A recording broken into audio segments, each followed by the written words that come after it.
You know, every great story has a beginning, right? And for ancient Egypt, a civilization that literally shaped our world, that story starts with one king. His name has been whispered for 5,000 years. But here's the question. Was the man behind the name actually real? Or was he just a powerful myth? All right, so let's get right into it. We are going way, way back to the very dawn of the pharaohs. We're talking about the legendary king who supposedly forged a single nation from two warring lands.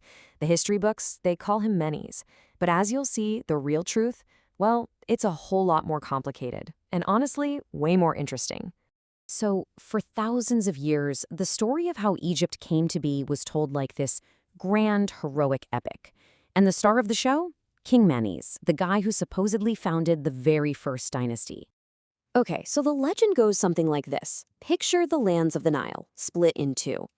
You've got Upper Egypt in the south, Lower Egypt in the north, and they are just locked in this terrible, endless war. Then comes the southern prince, Menes, who wants to stop all the bloodshed. And he comes up with this totally brilliant political move. He says, hey, I'll marry the northern king's daughter. The idea was to unite the two crowns not just with swords, but with a wedding. And this incredible story, unification through both conquest and love, well, that became the official origin story of Egypt. It's a great story, right? But what if that's all it is? Just a story? Because today, that whole foundational legend is right at the center of a huge, fierce debate among historians. So on one side of this debate, you've got researchers like Ahmed Fahim, and he just drops this bombshell. He says King Menes never even existed. He argues Menes was just a legendary king, a myth, basically, invented by ancient priests for a very specific political reason. They wanted to hammer home this idea that only the pharaoh could hold the two lands together. Take him away, and the whole state would just collapse. But, wow, that radical idea gets some serious pushback from the traditionalist camp. Abdul Halim Nur al-Din, who used to be the head of the Egyptian Antiquities Authority, he just flat out calls it nonsense, says it destroys science. And that right there, that shows you just how high the stakes are. We're talking about a fight over the very first name in all of Egyptian history. So what do you do when the legends and the experts are completely at odds? Where do we even look for the truth? Well, to solve a mystery this old, we're talking 5,000 years, we have to basically become historical detectives. We've got to go to the physical evidence. And you know what? The single most important clue in this whole case is this one incredible artifact. It's known as the Narmer Palette. So what is it? Well, the Narmer Palette is this shield-shaped slab of slate, and it was carved way back, around 3100 BCE. It was found in 1897, and it is without a doubt one of the earliest and most important historical documents ever discovered in Egypt. It's a huge deal. And what it shows, it's just incredible. On one side, you see a king, and he's wearing that tall, white crown of Upper Egypt, and he's totally victorious over his enemies. Then you flip it over, and you see the same guy, but now he's wearing the distinct red crown of Lower Egypt, celebrating his big win. It's a crystal clear picture of unification.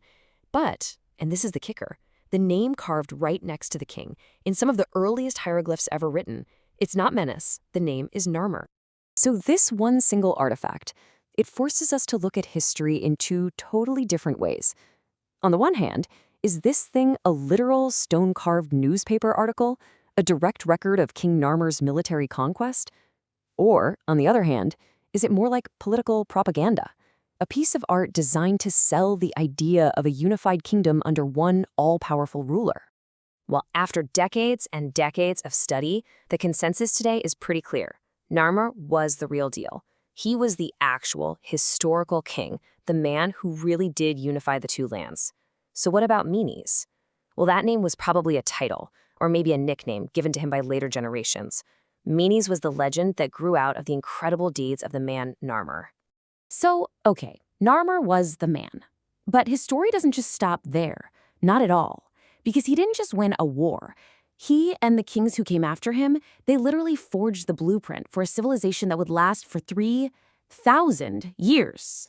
Narmer's unification, which happened around 3150 BCE, that was just the beginning.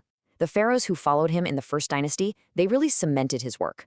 You had King Jar, who expanded the kingdom's borders.